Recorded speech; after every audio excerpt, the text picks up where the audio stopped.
ജോലിക്ക് പുതിയതായി ചേരുന്ന ജീവനക്കാരൻ, ഭർതൃഗ്രഹത്തിലെത്തുന്ന നവവധു, ഇവർക്ക് ഓരോ ചലനത്തിലും തുടക്കത്തിൽ ആശങ്കയുണ്ടാവുക എന്നത് സ്വാഭാവികമാണ്. വിജയം വരിക്കണമെന്ന് ആഗ്രഹിക്കുന്ന ഇവരുടെ പ്രവർത്തനത്തിൽ പിശകുണ്ടായി തെറ്റിദ്ധാരണകൾക്ക് കാരണമാകുമോ എന്ന ഭയമാണ് ഇതിൻ്റെ പിന്നിൽ. ജീവനക്കാരനെ സ്വീകരിക്കുന്ന സഹപ്രവർത്തകരും നവവധുവിനെ സ്വീകരിക്കുന്ന വീട്ടുകാരും പരമാവധി ഉൾക്കാഴ്ചയോടെ പ്രവർത്തിക്കേണ്ടതുണ്ട്.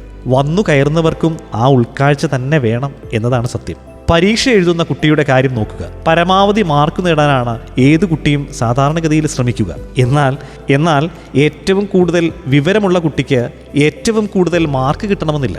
ഉത്തരക്കടലാസ് നോക്കുന്ന പരീക്ഷകന്റെ ശ്രമം ഏറ്റവും ലഘൂകരിക്കുന്ന തരത്തിൽ ഭംഗിയായി ഉത്തരം എഴുതുന്നത് സുപ്രധാനമാണ്. കടലാസിലെ വൃത്തിയും വെടിപ്പും, ക്ലേശം കൂടാതെ വായിക്കാവുന്ന കയ്യക്ഷരം, ചിട്ടയൊപ്പിച്ചുള്ള അവതരണം, പ്രധാന കാര്യങ്ങൾ അതിവേഗത്തിൽ കാണാൻ കഴിയുന്ന തരത്തിലുള്ള വിന്യാസം മുതലായവയാണ് ഉൾക്കാഴ്ചയോടെ ഉറപ്പുവരുത്തുന്ന കുട്ടിക്ക് നല്ല മാർക്ക് കിട്ടാൻ സാധ്യത ഏറെയാണ്. വിജയത്തിൻ്റെ അവശ്യ ഘടകമാണ് ഉൾക്കാഴ്ച എന്നത് വ്യക്തമാണ്. യന്ത്രത്തെ പോലെ പെരുമാറുന്നവരെയല്ല, സ്നേഹവും സഹതാപവും പരിഗണനയും കാട്ടുന്നവരെയാണ് മനുഷ്യർ കൂടുതൽ ഇഷ്ടപ്പെടുക.